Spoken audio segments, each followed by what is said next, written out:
ఏదో భార్య అన్నట్టు గుళ్ళకి గోపురాలకి ఫంక్షన్లకి తిప్పాల్సిన అవసరం ఏముంది? వాళ్ళిద్దరూ కలిసి తిరగడం కాదు, కలిసి సహజీవనం చేస్తున్నారు. ఏ ఆడదానికైనా తాళి కట్టిన వాడే దేవుడు. చందు మాట నిజం చేద్దాం, మనం పెళ్లి చేసుకుందాం.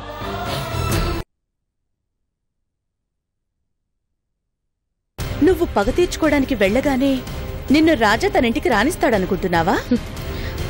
అతను రానిచ్చేదేంటి, నేనే వెళ్తాను. ఎలా వెళ్తావు? ఏ హక్కుందని వెళ్తావు? ఈ హక్కుతోనే వెళ్తాను.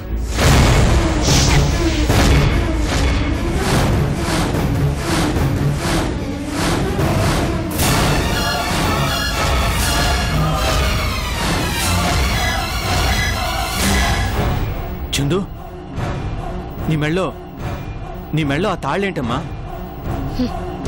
ఆ రాజా కట్టాడు.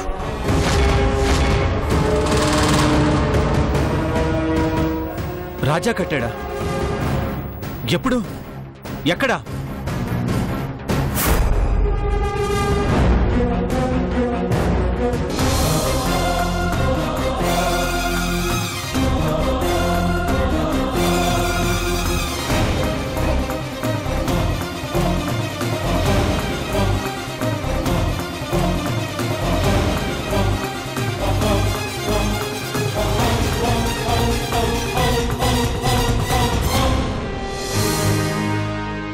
భరిస్తున్నాం కదా అని ఏం చేసినా భరిస్తాం అనుకుంటున్నాడా?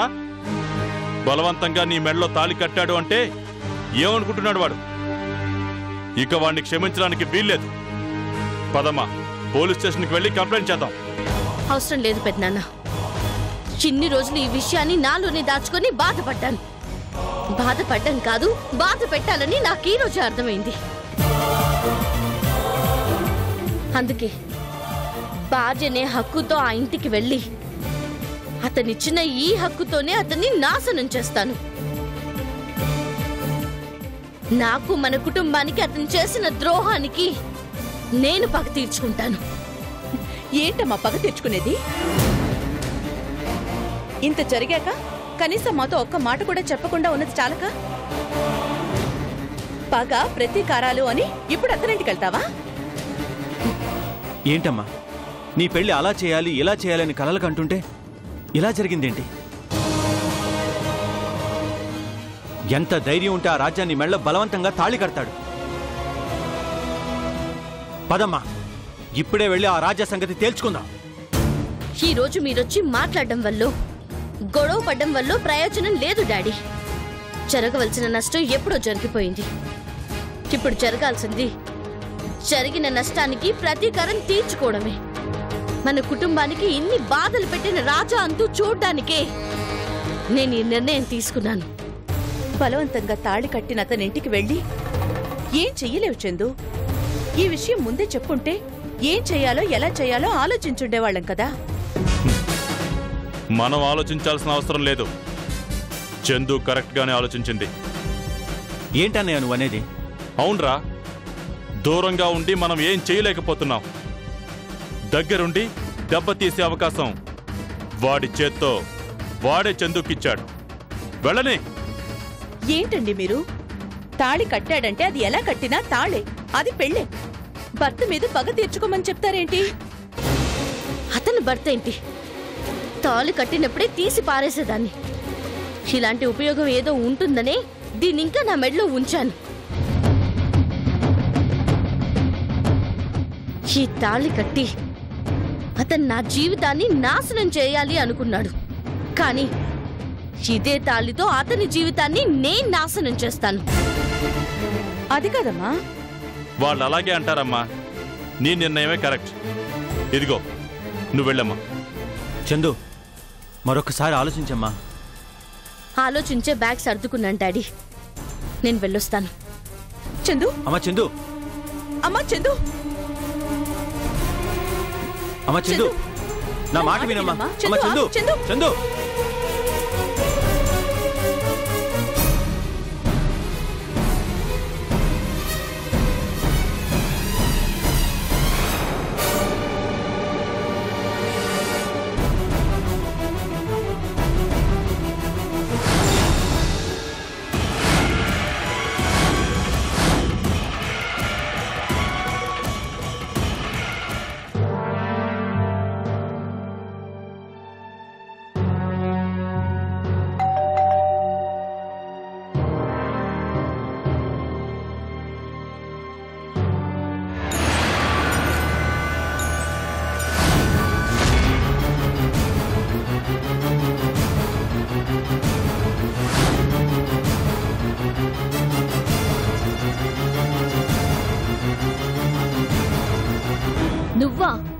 ఇక్కడికెందుకొచ్చావు? ఏ బయట చేసిన అవమానాలు సరిపోలేదా? ఇక నాకు అనుమానం రాదు, మిమ్మల్ని చూసిన నలుగురికి అనుమానం రాదు. వెళ్ళి ఎర్ర నీళ్ళు తీసుకురాపో. ఏంటి, ఎర్ర నీళ్ళు తీసుకురావాలా? ఎందుకు? నువ్వేమైనా ఇంటికి కొత్త కోడలవా? నీ ప్రశ్నలన్నిటికీ 10 నిమిషాల్లో సమాధానాలు దొరుకుతాయి. అయ్యో, రాహుకాలం వచ్చేస్తుంది, వెళ్ళు త్వరగా.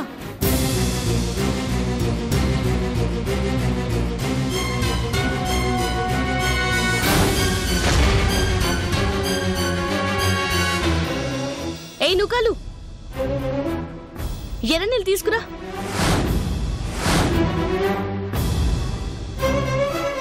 చెప్తుంటే అర్థం కాదా? వెళ్ళి తీసుకురాపో.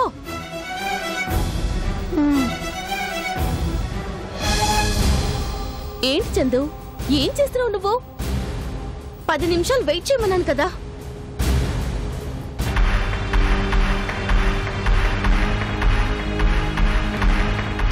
త్వరగా రా, రాహుకాలం వచ్చేస్తుంది. గబగబా దిష్టి తీసేసి బయట పారే.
హే లే, నా ఇంట్లో నీకేం పని? నా ఇంటికి ఎందుకు వచ్చావు?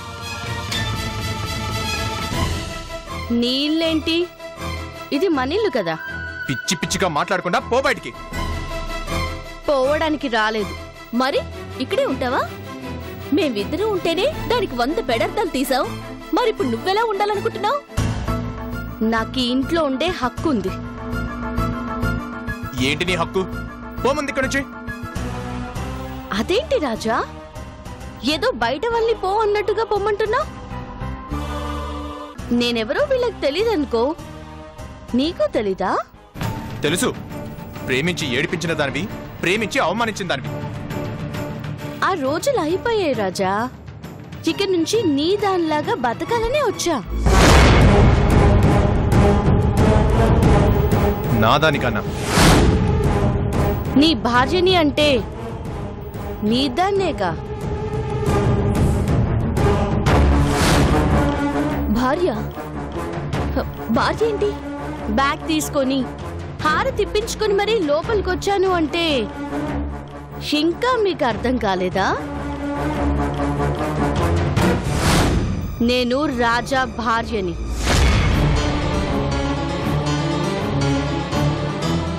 చందు, పిచ్చి పట్టిందా నీకు? నువ్వు రాజా భార్యవేంటి? ఇప్పుడు మీకు పిచ్చి పడుతుంది. దీన్నేమంటారు?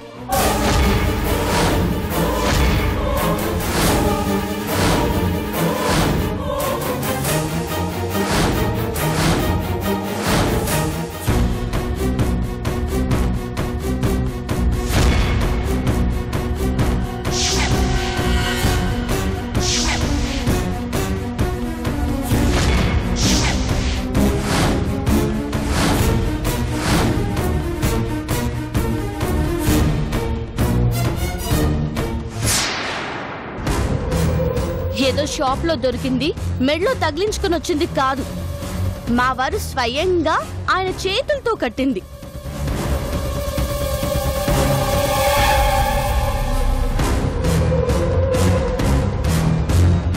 అందుకే ఆయన భార్యనే హక్కుతోనే ఇక్కడికి వచ్చా. ఇక్కడే ఉంటా.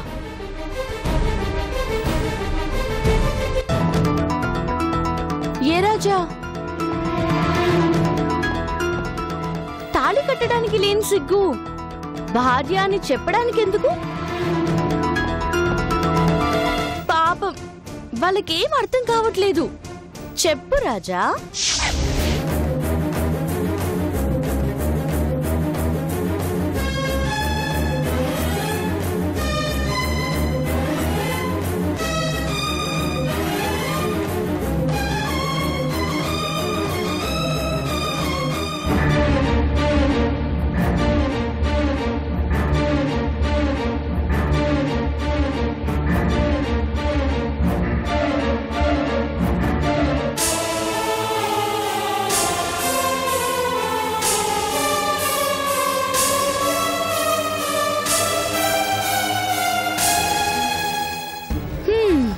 అది విషయం. మౌనం అంగీకారం అని పెద్దవాళ్ళు చెప్పారు, గుర్తుందిగా?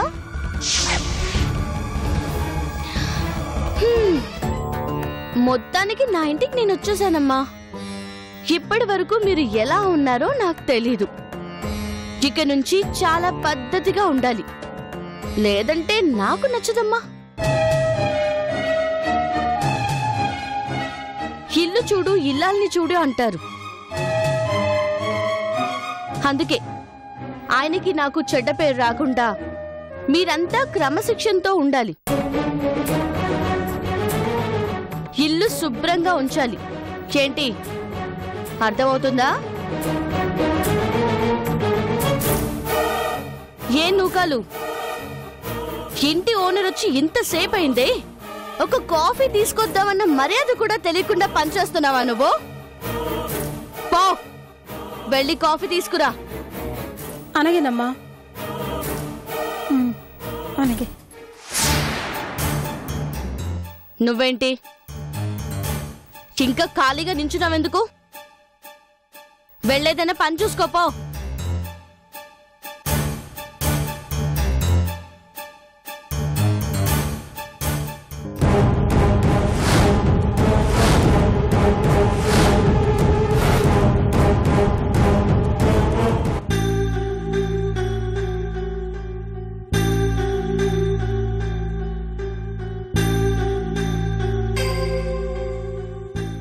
ఏటమ్మా ఇడ్డోరం సిందం ఏంటి ఇలా చేస్తుంది? తట్టాబుట్టా సర్దుకొని రావడం ఏంటి? ఇది నా ఇల్లు అండం ఏంటి? నాకు అదే అర్థం కావట్లేదు నూకాలు. అసలు జరిగేది కళ నిజమా అన్నట్లుంది. పొయ్యి మీద పాలేడుతుంటే ఇప్పుడు చెయ్యి కాలినది కాబట్టి ఇది కళ కాదు.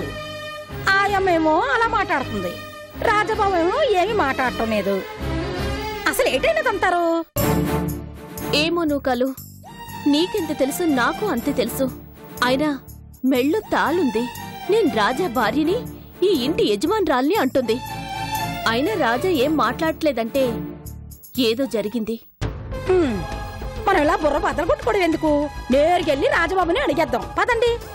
నిజమే, జరిగిందేదో తెలియకపోతే చందు మాటలకి పిచ్చి పట్టేలా ఉంది. వెళ్ళడుగుతాం పదా. పదండి.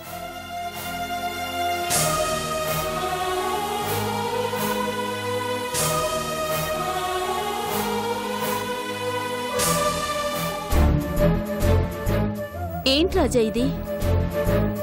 అసలు ఏం జరిగిందో ఏం జరుగుతుందో ఏం అర్థం కావట్లేదు. చందు మెళ్ళో తాళుంది, అది చూపించి నీ భార్యనంటుంది. మాకు తెలియకుండా నువ్వెప్పుడు తాళి కట్టావో మాకు అర్థం కావట్లేదు. అసలు ఏడు జరిగినది బాబు? తాళేటి పెళ్ళేటి? అదేం లేదు, చందు ఏదో మాట్లాడుతుంది, వదిలేండి మీరు. వదిలేయటానికి తానేమి వచ్చి వెళ్ళిపోలేదు. ఈ ఇల్లు నాది అని కింద సోఫాలో దర్జాగా కూర్చొనుంది. చెప్పు రాజా, అసలేం జరిగింది? నేను భార్యని, ఇది నువ్వు కట్టిన తాళే అంటున్నా ఏం మాట్లాడకుండా వచ్చేసావంటే తన మాటల్లో నిజం ఉండే ఉండాలి. చెప్పు, మీ ఇద్దరి మధ్య ఏం జరిగింది? చెప్పు రాజా.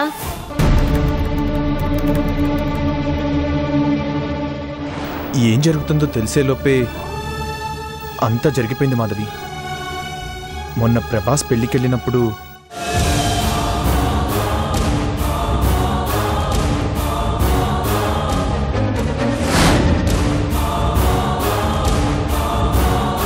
కోపంతో చేసింది తప్పే, పొరపాటైపోయిందని ఫోన్ చేసి చెప్పాలని కూడా ట్రై చేశాను మాధవి.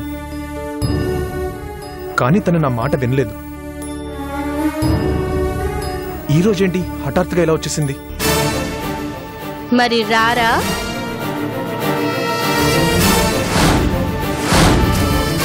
జీవితానికి ముడేసి సారీ అంటే సరిపోతుందా? ఎలా కట్టినా తాళి కట్టావు కాబట్టి నేను నీ భార్యని, నువ్వు నా భర్త.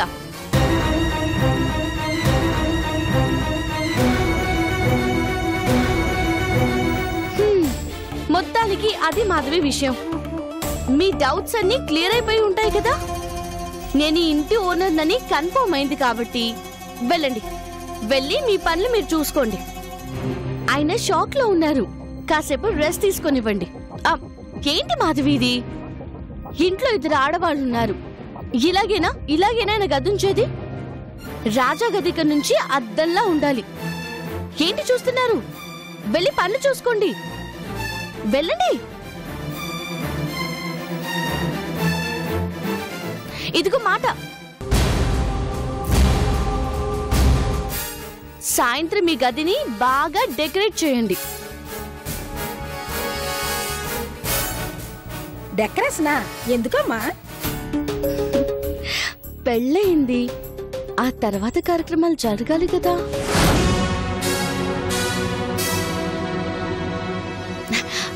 అదే శోభనం. అయ్యో ఏంటోనమ్మా, నా శోభనం గురించి నేనే చెప్పుకోవాల్సి వస్తుంది. ఇదిగో డెకరేషన్ మాత్రం అద్దిరిపోవాలి, బాగా గుర్తుపెట్టుకోండి, సరేనా? వెళ్ళండి వెళ్ళండి.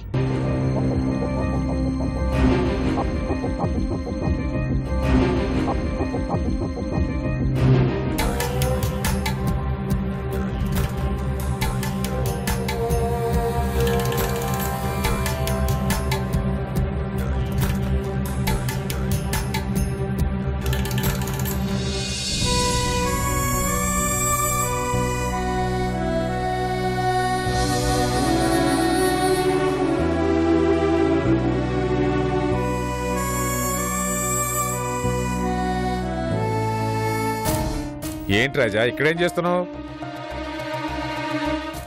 ఏం జరుగుతుందో అర్థం కావట్లేదు మూర్తి గారు. ఏం జరిగినా మన మంచిగా అనుకోవాలి. ఇదిగో గదిలో నీ కోసం చందు ఎదురు చూస్తుంది, వెళ్ళు. ఇలా హఠాత్తుగా వచ్చి నేను నీ భార్యని, ఇది నా ఇల్లు అంటే ఎలా నమ్మమంటారు మూర్తి గారు? తనంతా తనే వచ్చిందిగా. ఎప్పుడొచ్చింది? అనాల్సిన మాటలు అన్నీ అని, చెయ్యాల్సిన అవమానాలన్నీ చేసి ఈరోజొచ్చి ప్రయోజనం ఏముంది మూర్తి గారు?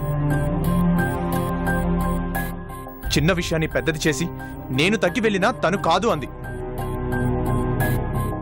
ఈ రోజు వరకు నన్ను ఒక శత్రువులానే చూసింది.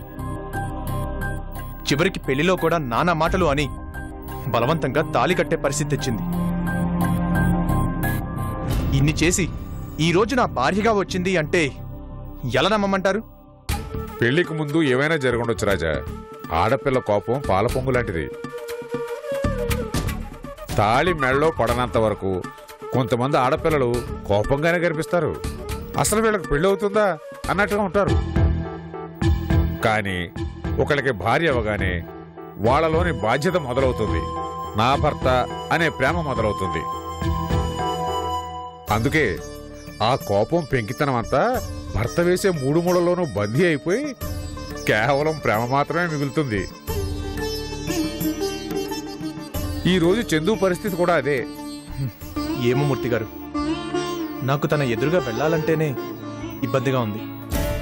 అన్నది తను, అనుభవించింది తను, అన్నీ మర్చిపోయి తనే నీ కోసం వచ్చింది. నీతో బతకాలని నిశ్చయించుకుని వచ్చింది. ఇంకా నువ్వు తనలోని పాత చందునే చూస్తే ఎలా రాజా? తాళి కట్టాక తను నీ భార్య, తనని సంతోషపెట్టడం నీ బాధ్యత. అన్నీ మర్చిపోయి తనే వస్తే నువ్వు ఆలోచిస్తావేంటయా? ఎప్పుడో నీ భార్య కావాల్సింది, ఏవో కారణాల వల్ల అప్పుడు దూరం అయిపోయింది. కానీ మీ ఇద్దరి మధ్య ఇష్టం ఉంది కాబట్టి ఎన్ని గొడవలు పడ్డా చివరికి కలుసుకునేలా చేసింది. మధ్యలో జరిగిన మర్చిపో రాజా. అప్పట్లాగే నీకిష్టమైన నీ చందు అనే దృష్టితోనే చూడు. వెళ్ళవయ్యా లోపలికి.